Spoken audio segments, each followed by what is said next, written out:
I think the two distinguished gentlemen were the ones who volunteered to become resource persons. We did not require them to become resource persons.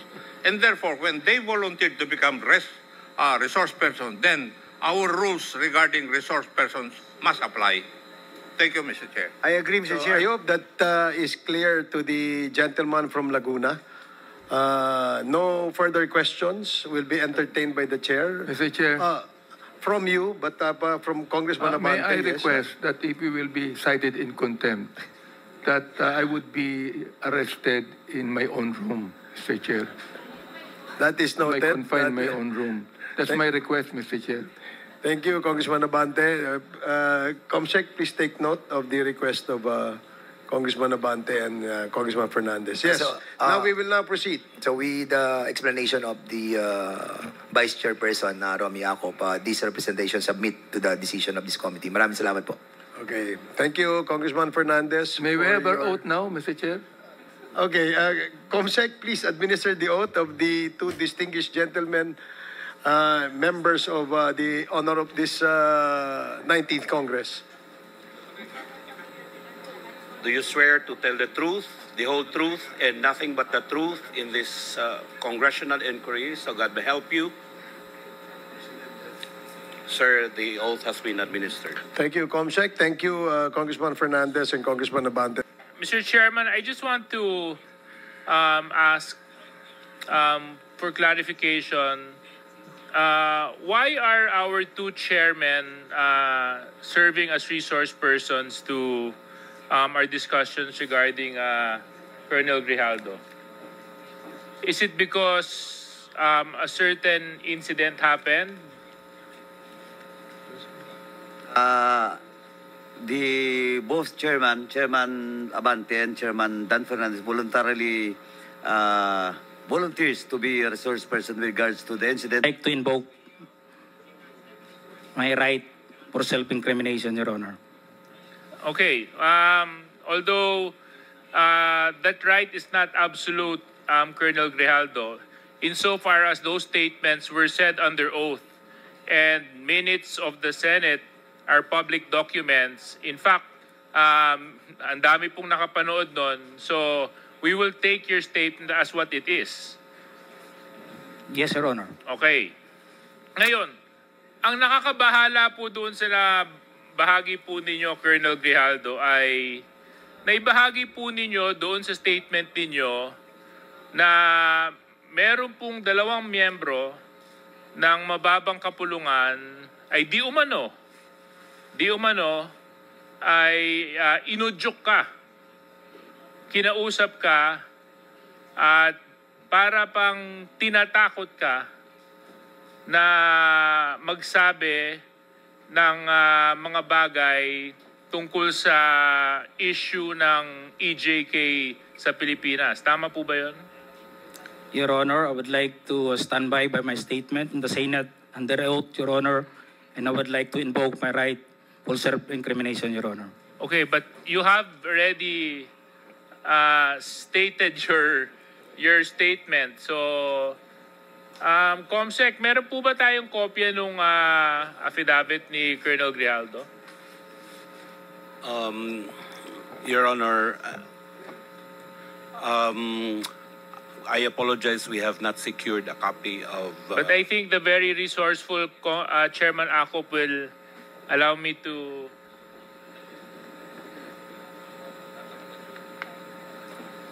Thank you very much. So, anyway, Colonel Grijaldo, meron po akong copy ng affidavit nyo. At ito naman po, pinaninindigan po ninyo. Tama po? Yes, Your Honor. Okay. Maraming salamat. Dito po sa number 7 ng inyong sinumpang salaysay, sinabi po ninyo dito, when I entered the end room, I saw 2 lawyers of Colonel Garma standing inside the room. One of the lawyers approached me and then asked me what we were going to talk about. And I said that I do not know. Number 8, after a while, Congressman Dan Fernandez entered the room and he asked me to sit beside him on the right side. Then Congressman Abante entered the room and sat on the far end chair on my right. One of the lawyers of Colonel Garma stood at my back. Your Honor, I would stand by my statement Okay, in the so Senate I would under understand. oath, Your Honor, and I invoke my right for self-incrimination, Your Honor. Point of order, Mr. Chairman. Point of order. What is the point of I order? don't see any reason why our guest it keeps on invoking his right against self-incrimination when Deputy Speaker J.J. Suarez was not asking him anything incriminating. He was just merely reading a portion of his affidavit. So I don't like, Mr. Chair, that this committee, that our resource person may impress upon the public that we are here to corner him and to incriminate him. Please, tigilan mo yan. Hindi naman, Mr. Chair, it's not right to invoking self-incrimination when in fact DSJJ is not asking you any questions but merely reading his affidavit. Baka naman ng message na pinapakita, Mr. Chairman, sa publiko, inaanggulo natin siya dito. I'm sorry, Mr. Chair, but I have to manifest this. I think his invitation to the Senate was discussed. Nowhere in his affidavit did he mention anything about. He did not share any inputs or his knowledge. His participation in that Senate inquiry was merely to besmirch the reputation of some of the chairmen here, and as a result, attempting to degrade the integrity of the Quadcom. So please, I hate to admonish men in uniform. I have the highest respect for our policemen. But please, Colonel Grijaldo, stop invoking your right against self-incrimination. Nobody's asking you any incriminating questions here. Mr. Chair.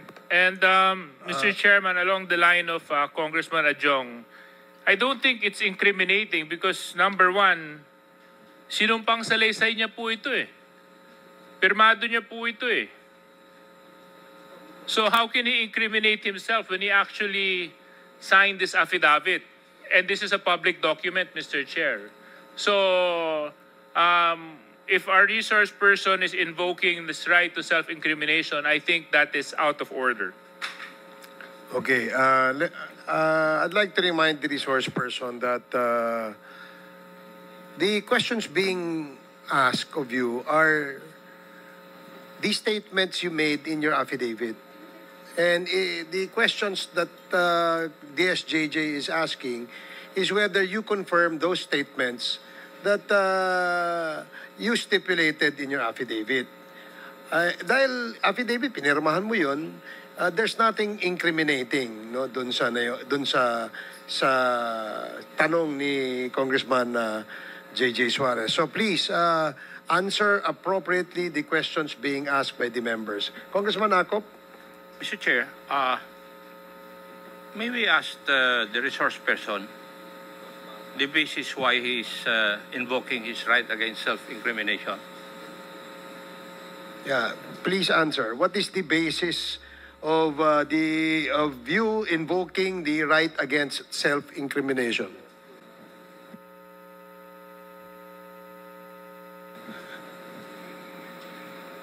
Police colonel ka, investigador ka dati. You know the basic rudiments of investigation. Alam mo dapat kung kailan i-invoke yung right against self-incrimination. Di po ba? Kasi nagko-conduct ka ng investigation eh. Now, may I know your legal basis why you are invoking your right against self-incrimination?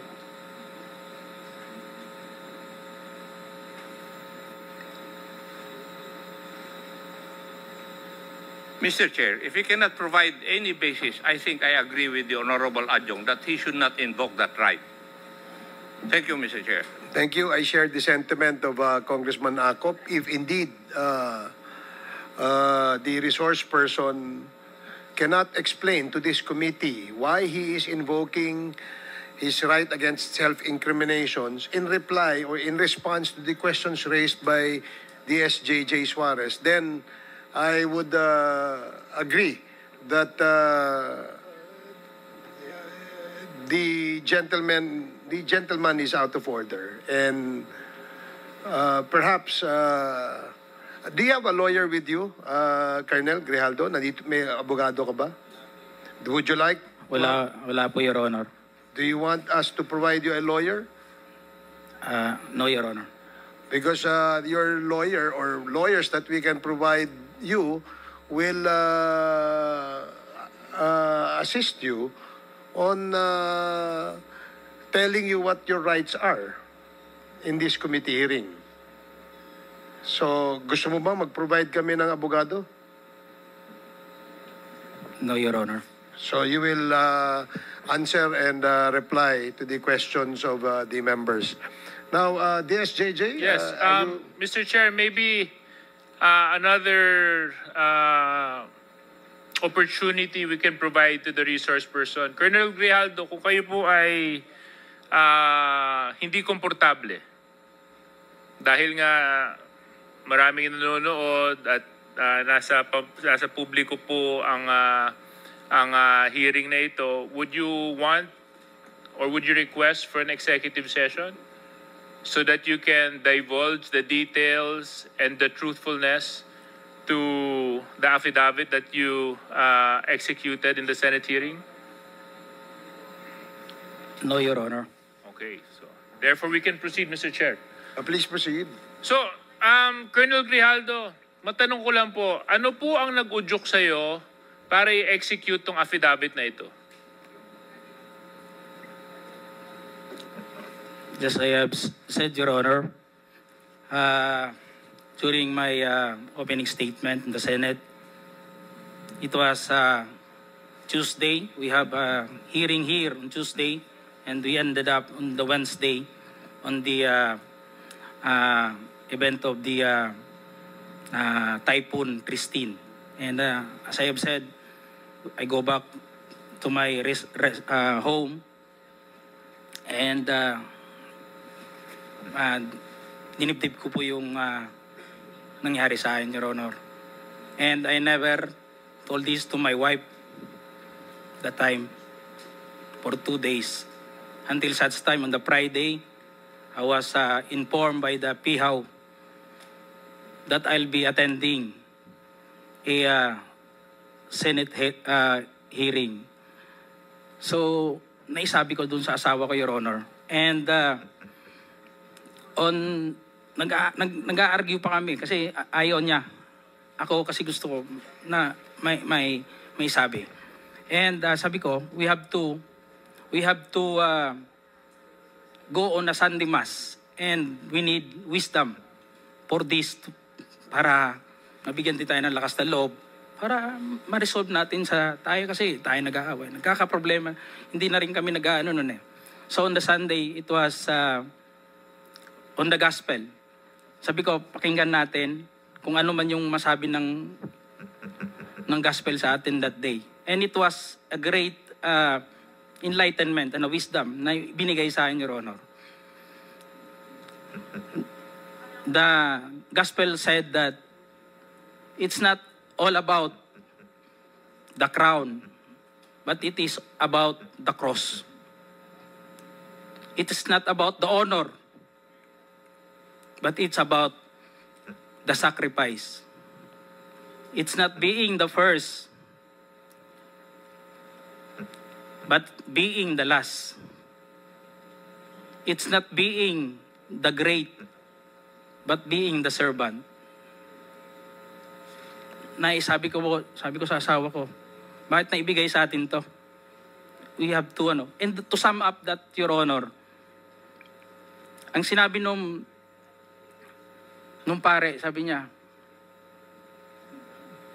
it's not about the experience. Because yung experience kasi natin sa buhay, it may be good or bad. But it's all about the lesson learned that time, Your Honor. So I have that courage, and even my wife submitted to my decision. And on the next day, pumunta na po ako yun. Nandun po yun, nag-narrate, ginawa ko po yun, sinulat ko po yun. And it was on that that mass the time. That it is a Sunday for the PDLs. It was a Sunday for PDLs. Sabi ng pare, we have to give dun sa mga brothers natin na nakukulong.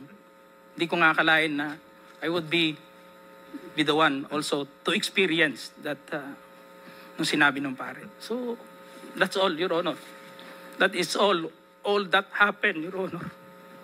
Well, oftentimes we need experiences to encourage us and to push us to search for the truth.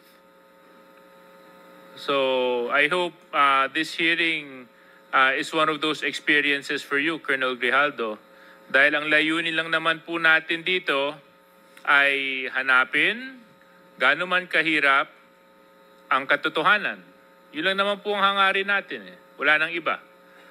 At kaya nga po yung dalawa po nating kinatawan na binanggit mo sa affidavit mo ay pansamantalang tumayo at umalis bilang chairman just to show that we are fair in handling this very sensitive issue. Because you made serious accusations in your affidavit, Colonel Grijaldo. And if indeed enlightenment has happened to you when you executed this affidavit, and you mentioned that you stand by your affidavit, so let's test whether or not it is the truth, Colonel Grijaldo. Yes, Your Honor.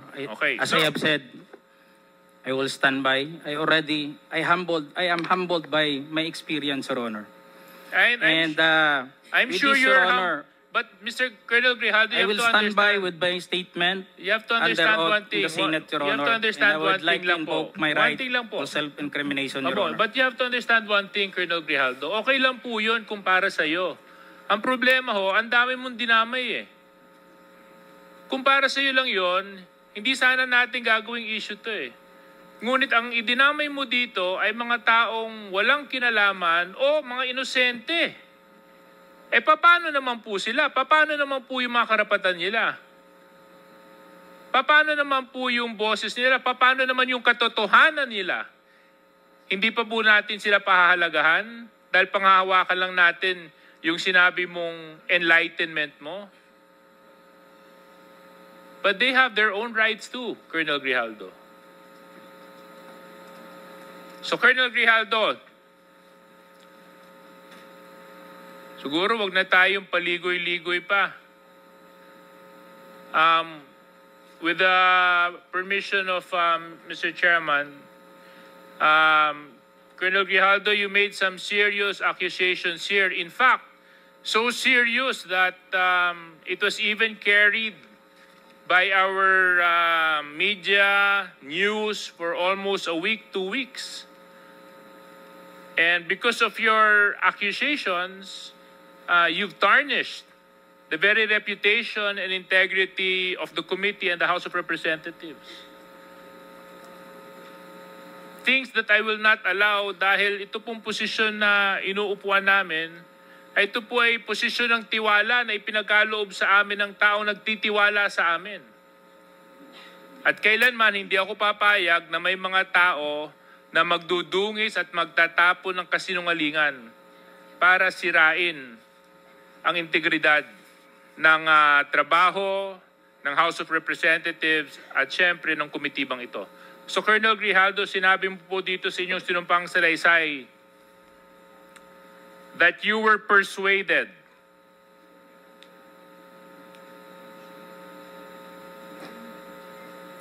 Your Honor, and you said ikaw naman, Colonel, ganito lang yan. Alangan namang walang insidente o mangyayari sa panahon na yon. I answered that. I served as COP, Chief of Police in Mandaluyong during COVID-19 pandemic, and there were less crimes committed, and we did not receive any reward from anyone. I added that we only receive funds as additional MOOE support fund for the Peace and Order Fund of the LGU. But dito po sa earlier part, sinabi mo that you're persuaded. Is this true, Colonel Grijaldo? Your Honor, I will stand by my statement in the Senate under oath, Your Honor, and I would like to invoke my right for self-incrimination, Your Honor. That is out of order. Let it be of record that the statement made by this resource person is out of order. Please continue, Congressman Suarez.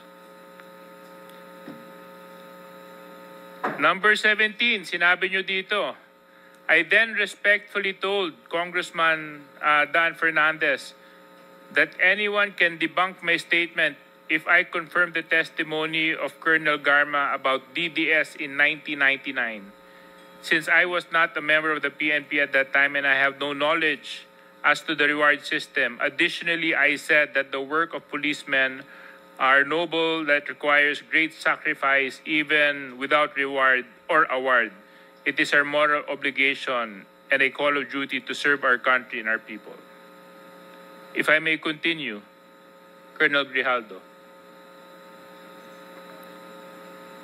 At sinabi mo, Congressman Dan asked me, Colonel Garma, anong masabi mo sa kanya tungkol kay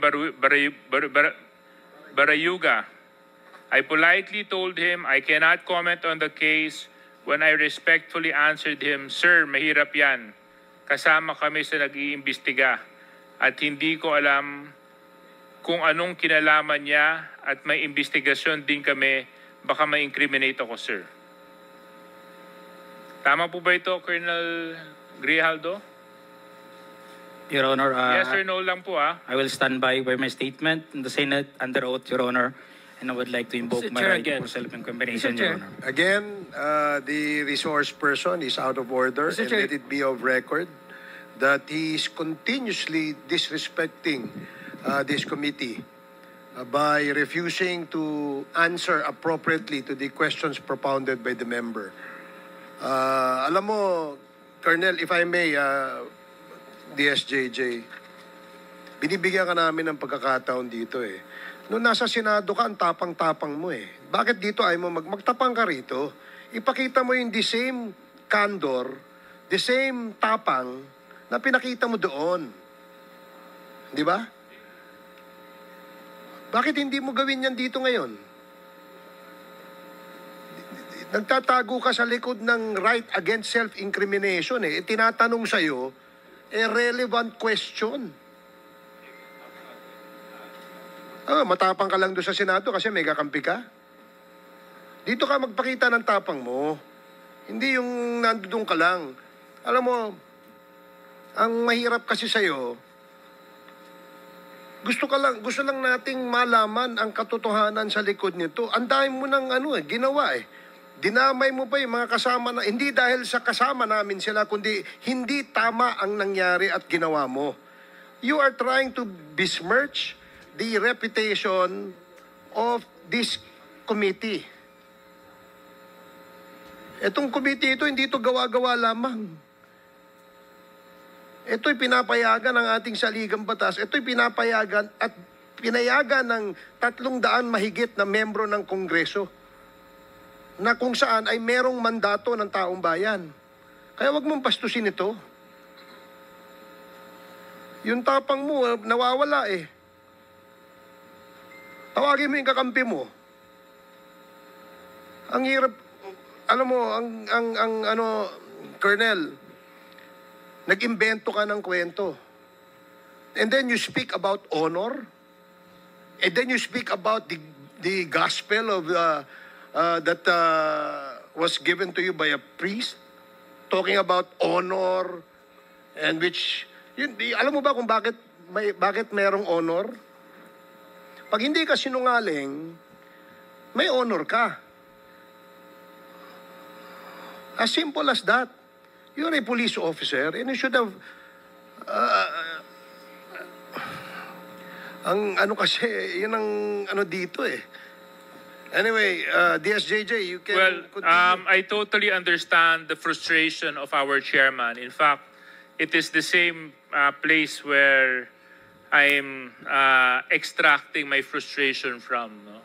Kasi nung Senate hearing, napanood ko yung binanggit mo, Colonel Grijaldo, at ako naman, araw-araw, hindi naman araw-araw, na tuwing magkakaroon ng Quadcom hearing, nandito ako. I make it a point to even come early. So, Colonel Grijaldo, you mentioned in your affidavit and even in the Senate hearing that you were coerced. Coerced by certain members of this committee. Totoo ba yun? Oo, hindi. Your Honor, I would like to invoke Oo, my rights. hindi. for It's a simple yes or self-incrimination. no.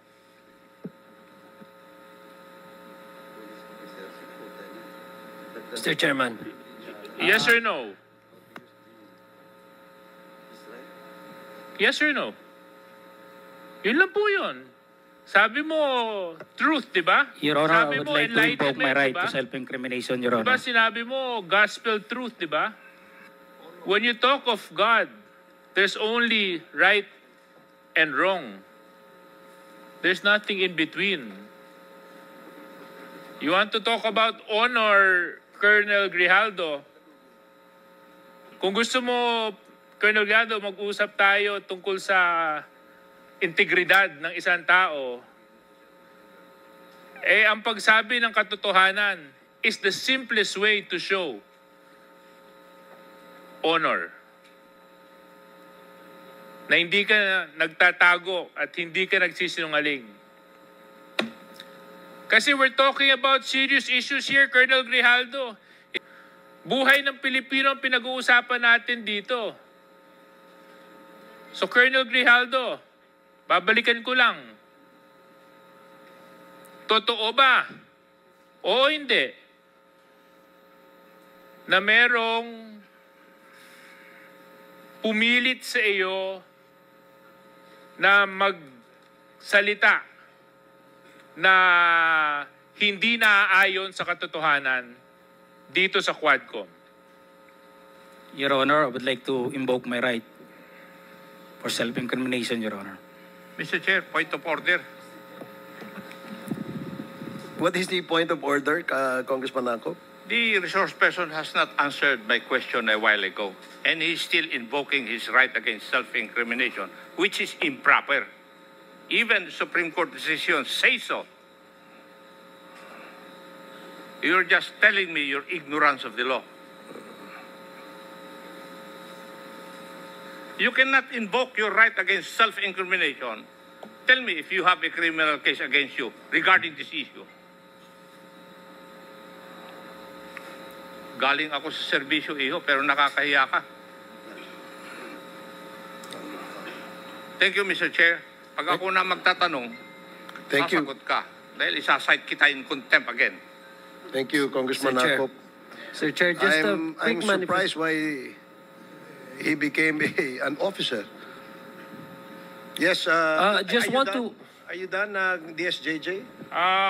Just a last point lang, Mr. Chair. Colonel Grijaldo,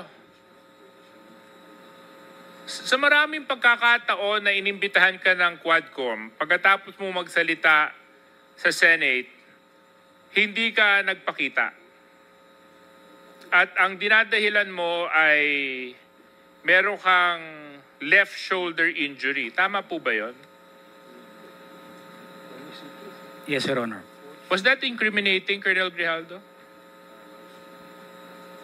Was that answer to your shoulder incriminating? Hindi naman, di ba?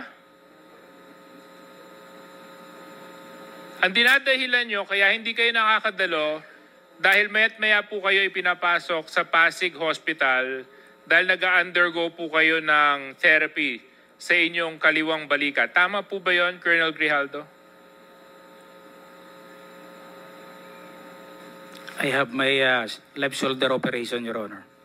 You have your... Left shoulder operation, Your Honor. So inopera din po kayo. Yes, Your Honor. Okay.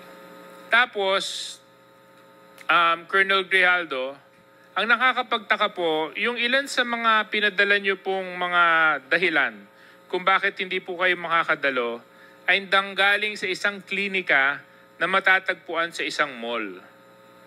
Bakit hindi po orthopedic doctor ang nag-issue ng medical certificate ninyo kundi isang clinic na matatagpuan sa isang mall?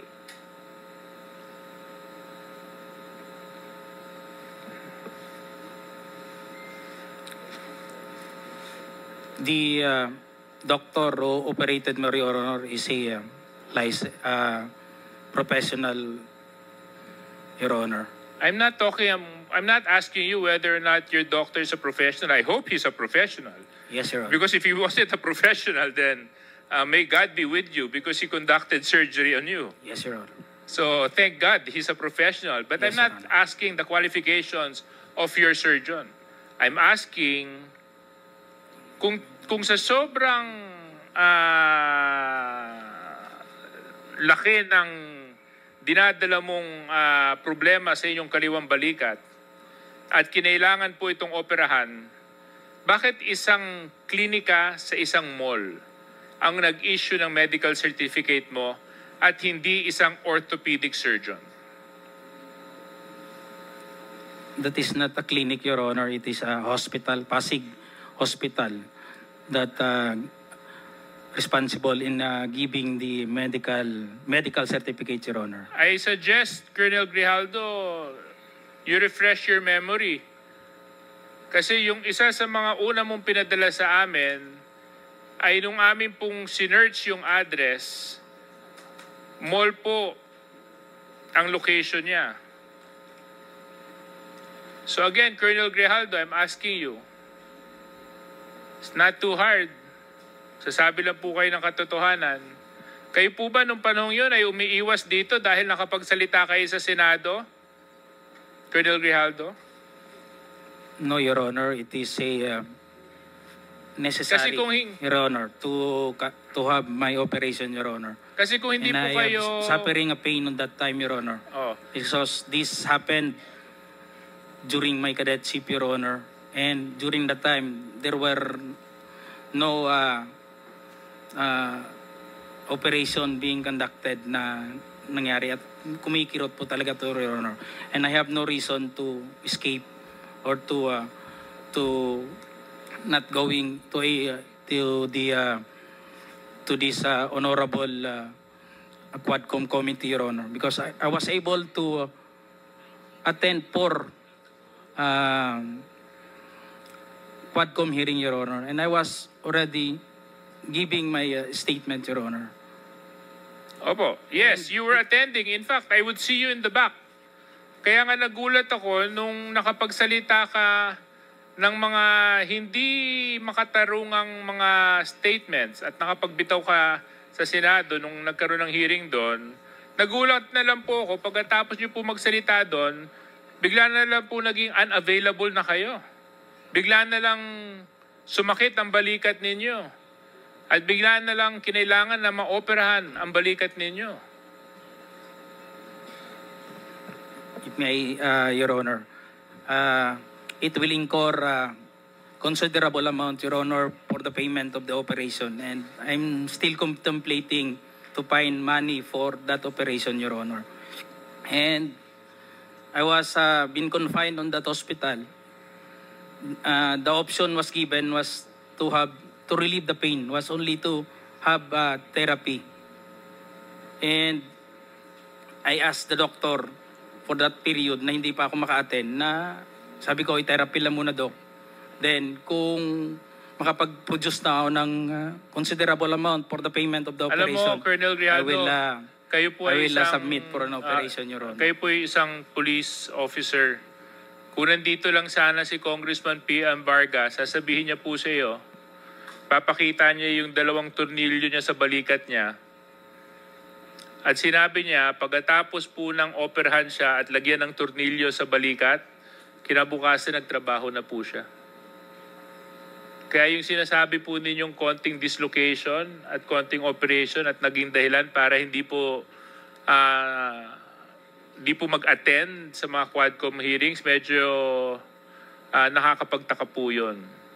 So anyway, Mr. Chair, I would give my time and to the other interpellators. I would just like, Mr. Chair, to request na sana matapos na po natin itong topic ni Grijaldo and the two Kongs, something that we need to resolve immediately so that we can benefit from the wisdom of Congressman Benny Abante as chairman and to whatever Congressman Dan Fernandez can contribute to Quadcom, Mr. Chair. May I know from Attorney Conti? Practicing lawyer po kayo, ano po ba? Yes, Your Honor.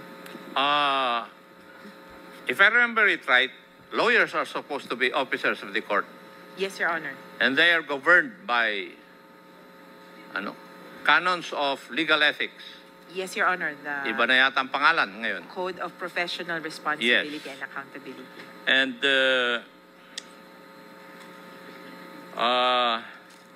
under propriety,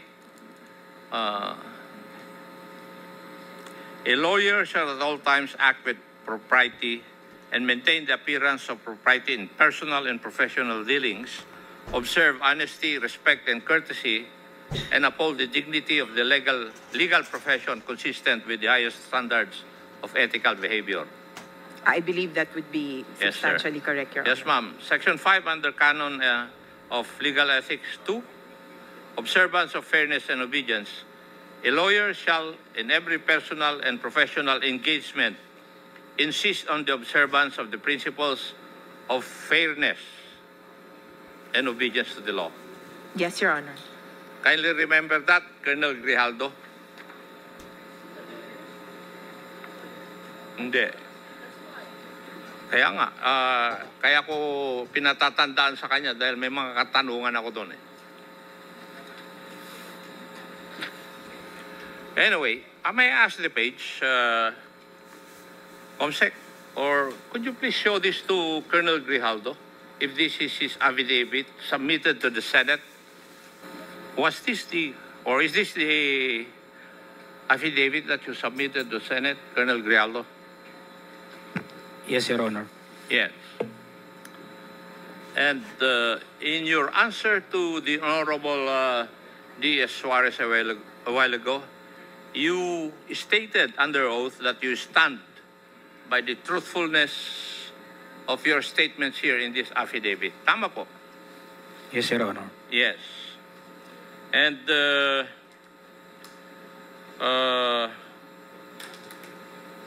you have imputed certain inappropriate actions on our two colleagues, the Honorable Abante and the Honorable Fernandez. Tama po ba?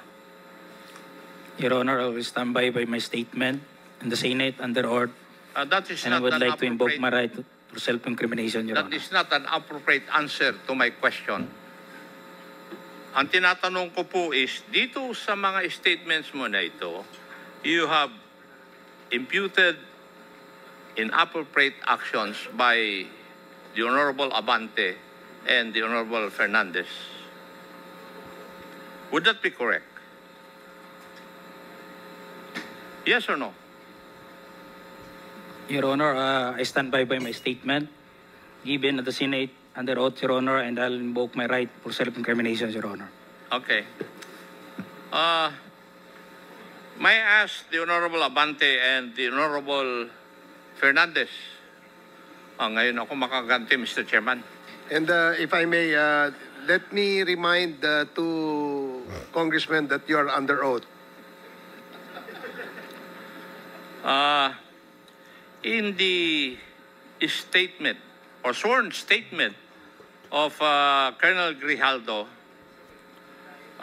it stated here, number 4, after I answered questions and the reward system, I was approached by a security personnel while I was seated as one of the witnesses during the hearing.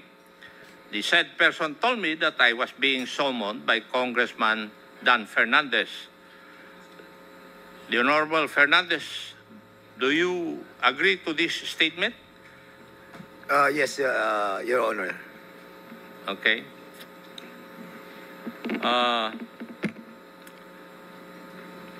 When I entered the room, I saw the two lawyers of Police Colonel Garma standing inside the room. Two lawyers of Colonel Garma standing inside the room.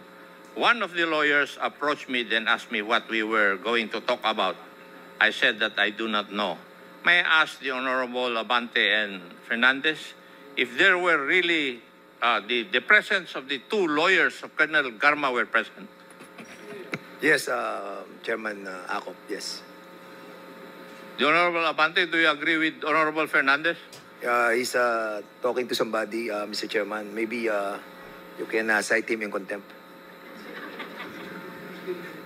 Chairman Abante, you're being asked. Chairman Abante, you're being asked by Chairman Akop to confirm the statement.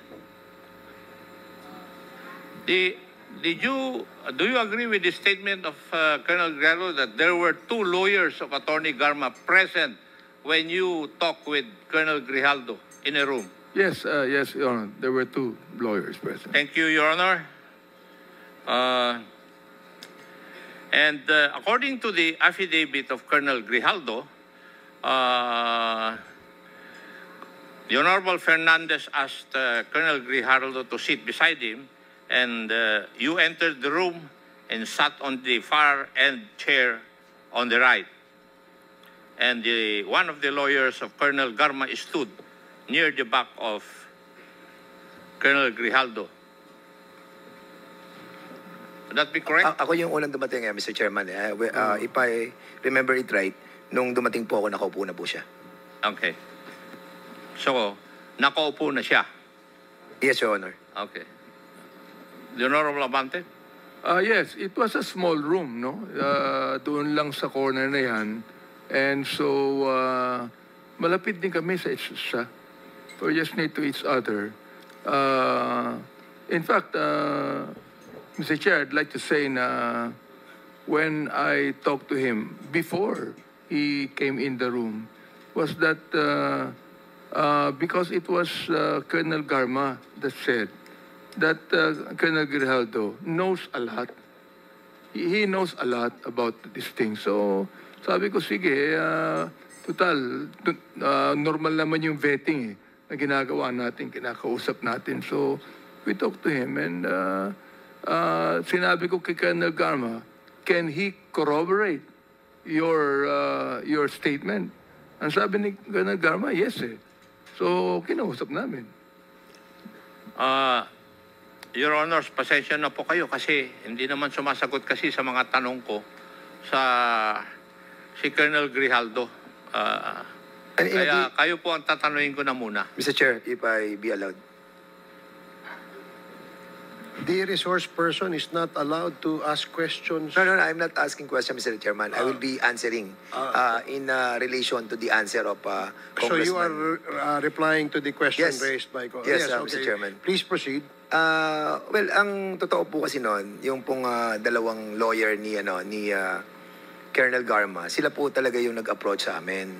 Ang sinabi po nung dalawang lawyer, if I remember it right, yung pangalan po nung lawyer, si Attorney Victor, nakalimutan ko po yung ipilido. Attorney Kilang and Attorney Kumigan. Yes, opo. Ang sabi nila, kasi kung matatandaan niyo po, yung ating supplemental affidavit na ginawa po ni Colonel Garma was given to us on the day itself. And then, nung binabasa po natin, sabi natin, sino magko-corroborate nito? Sino magbe-betting ito?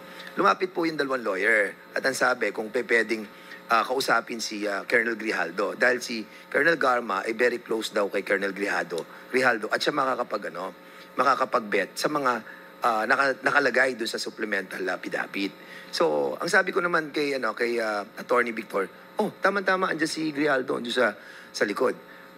Bakit hindi natin siya imbitahan doon sa room doon, sa may kainan, para nang sa ganon ay makausap natin kung patotohanan niya yung sinabi ni Colonel Garma na magkaibigan sila at ibebet niya yung mga nakasulat doon. So, basically, hindi naman po siya ganong kalaking issue.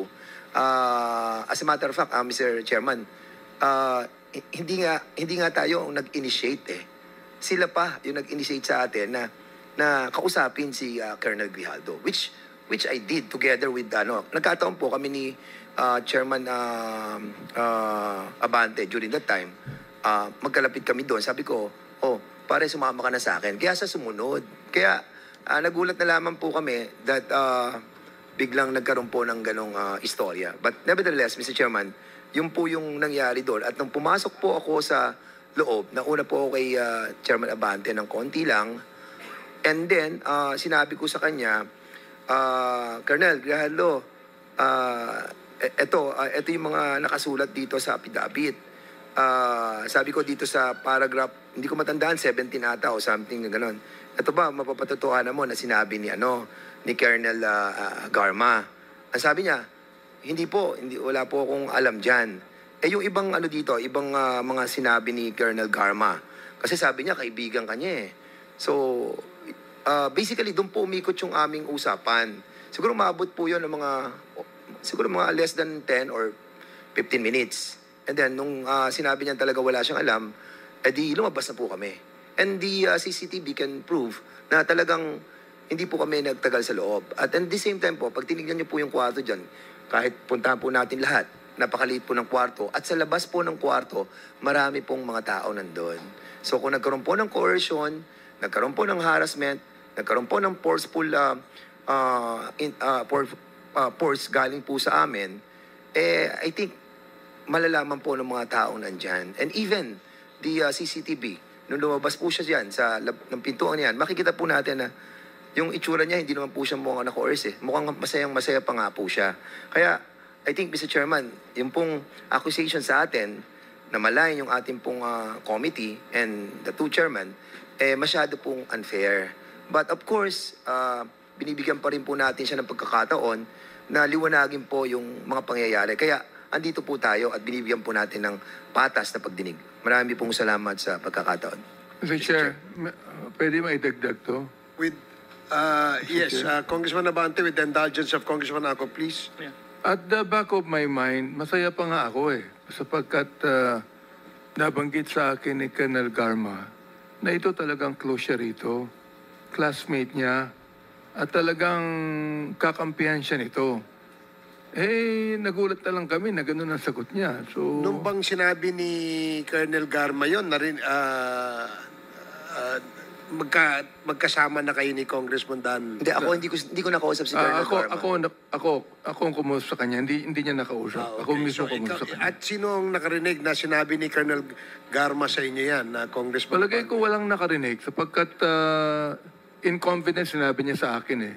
Okay. When I asked her, who can corroborate your statements?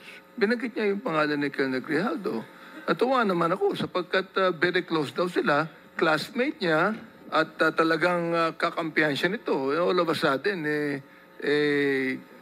kalaban pala niya. And Mr. Chairman, para i-corroborate lang po yan.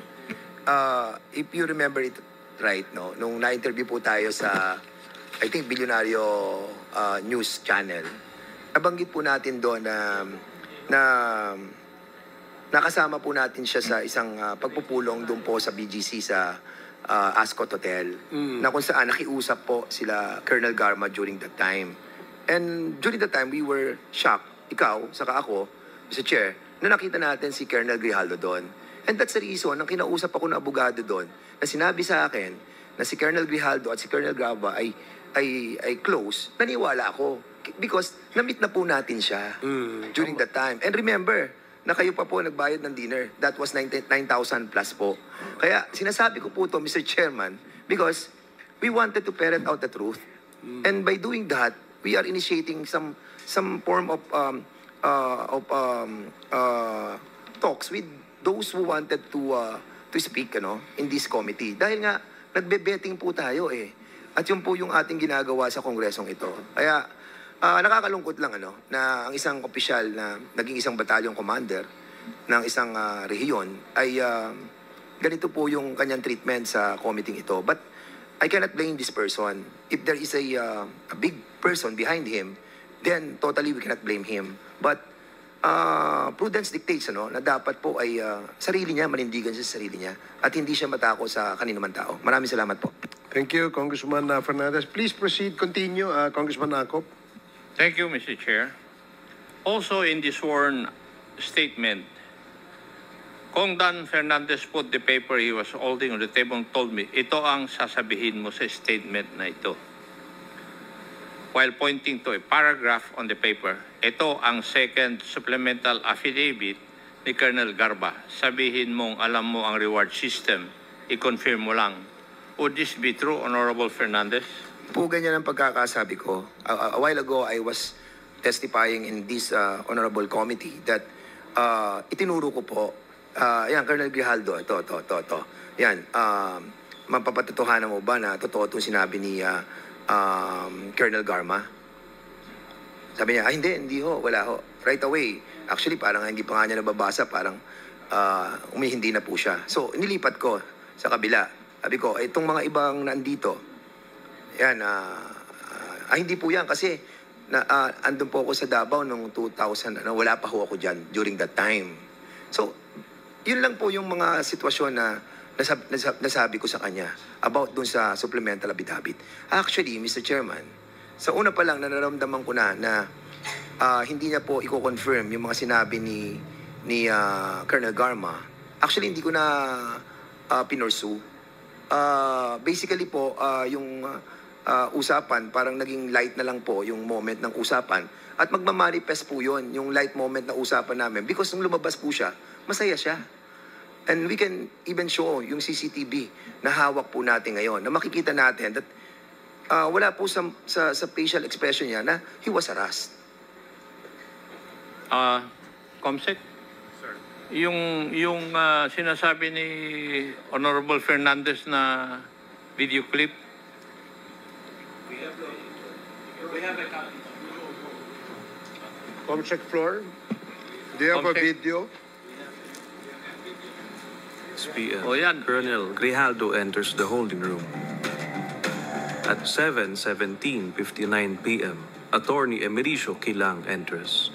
At 7:11 p.m., Attorney Rotsiv Comigat enters. At 7:19 p.m., Congressman Dan Fernandez enters. At 7:35 p.m., Congressman Benny Abante enters. At 7:35 p.m., Congressman Dan Fernandez and Benny Abante leave the holding room. At 7:36:14 p.m., Colonel Grijaldo exits with Attorney Kilang and Attorney Comigat. At 7:36:25 p.m., Colonel Grijaldo, all smiles, is seen conversing with Jimmy Fortaleza. I wished it. Sinungaling yan. thank you, Comsec.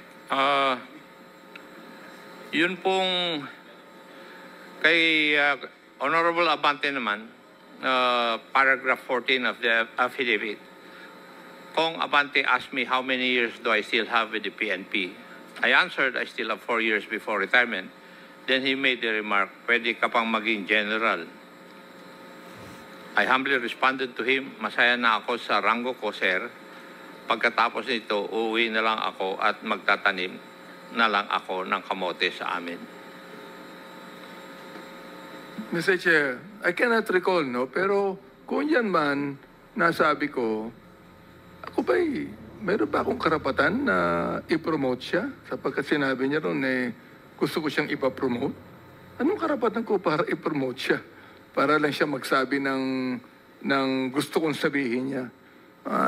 Masyado namang akusasyon yan na kahit kailan, hindi ko ginawa kahit kanino. Thank you, Honorable Abante. Paragraph 15. The cordial conversation between us continued. So, walang animosity.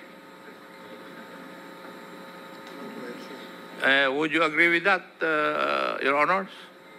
Na cordial yung conversation niyo? Well, actually, Mr. Chairman, di mo pa binabanggit yan. Kanina sinabi ko nga, after na tinanong na namin yung mga ilang provision dun sa paragraph niya, na alam ko na hindi naman tayo makakakuha ng magandang resulta dun sa confirmation ng betting, sabi ko nga, naging light na lang yung usapan.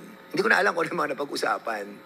At, but after that, umalis na ako. Tapos, sumunod na si Congressman Benny. Pero dinagdag niya. Sa kanya. Mr. Chair, tama. Tama ho. Tama yung sinabi ni Chairman Dan na very cordial. Very light ang usapan namin. Parang nagbibiroan pa kami dun eh. Nabanggit niya na siya magatanim ng kamote. Hindi ba biro yun? Yung ba totoo ba yun na magatanim talaga siya ng kamote pagkatapos na mag-retire? Saka, in all due respect, Mr. Chair, if I may, Mr. Chair, may I be allowed to speak? Kasi, alam niyo po, napakasama naman po ng magiging action namin if we have done something like that without the prior approval of the members of the, the chairman of the Quadcom. Never na ginawa po ng bawat isa sa atin yan na meron po tayong gagawing betting ay hindi nalalaman po ng ating pong mga kasamahan. And yung pong, most especially, kung yung pong coercion at harassment na kung gagawin po namin ay mapuput into jeopardy, lahat ng ginawa po ng Quadcom. And hindi naman po kami ganun kabobo para gawin yung bagay na yon na alam namin na magkakaroon ng bad repercussion kung sakali na hindi mag-a-agree po si Colonel Grijaldo. And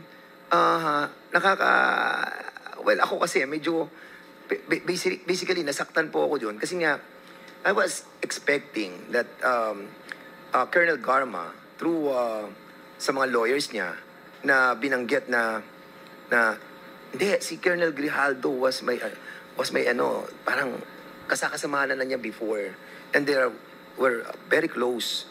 And yung expectation mo na sasabihin niya doon na kino-confirm niya, then suddenly nawala. Kaya po ako medyo na-disappoint during that time. But of course, kasama yun, marami na tayong ganyang kausap na talagang afterwards hindi naman talaga na-confirm.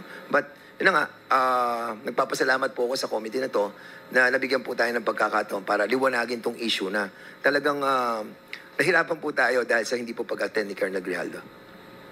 Mr. Chair, sa totoo lang, kung siya nasaktan, si Congressman Dan Fernandez, ako naman na-offend. Sapagkat sa totohanan lang, nasa mukha ba namin na magko-coerce? Nasa mukha niya. Sa mukha. Nasa mukha ba ni Congressman Fernandez na mag-coerce? Ako, nasa mukha ko ba mag-coerce? Tignan niyo nga po yung mukha niya. O, compare po sa mukha namin. And the next statement is that I felt that they wanted to convince me to do what they wanted me to do. So it was the feeling of Colonel Grijaldo na kinukumbinsi niyo siya na gawin yung gusto niyong ipagawa. That was his feeling. The intention may not be that. Hindi po ba tama, Colonel Grijaldo? I-invoke mo na naman yung right mo. Tama ba yung state mo? I felt that they wanted to convince me to do what they wanted me to do. I stand by my statement, Your Honor. Sagutin mo yung tanong ko. I would like to invoke my right. Mr. Chair, Your Honor. May I move that we cite Colonel Grijaldo in contempt for violation of Section 11, Paragraph C, refusal to answer relevant questions. So move, Mr. Chair. Second. There is a motion to cite in contempt Colonel Grijaldo for violating Section 11, Paragraph C of our Rules of Procedure Governing Inquiries in Aid of Legislation, and it was duly seconded. Are there any objections? Hearing none, the motion is approved. You are again cited in contempt. Mr. Chairman. Is Congressman Akop done with this interpellation? Mr. Chair, my motion needs another motion from any member of this committee because we have to determine where or what is the duration of his penalty and where he would be incarcerated. Mr. Chair. Is there any motion? Mr. Chairman. Congressman Paduano. While the rules of the House now with regards to Section 11, citing a resource person in contempt, the detention, no? The place of detention lies with of course, the chairman of this honorable committee. May I respectfully move, Mr. Chairman, that we will transfer, in this contempt order, I move that we will detain Colonel Grijaldo at para malapit-lapit lang sa batasan at Station 6, Mr. Chairman.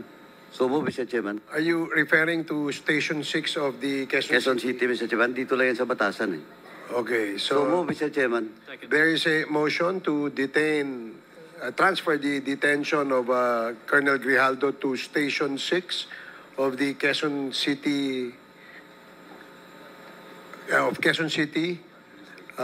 Police Station. Are there any second? Duly seconded.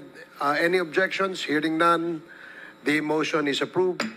Comsec, please coordinate with our Sergeant at Arms and inform the said office that Colonel Grijaldo will be transferred to Station 6 of Quezon City and serve his detention in that facility. Mr. Chair, Congressman Akop. since I cannot get intelligent answers from our resource person, may I just make a manifestation?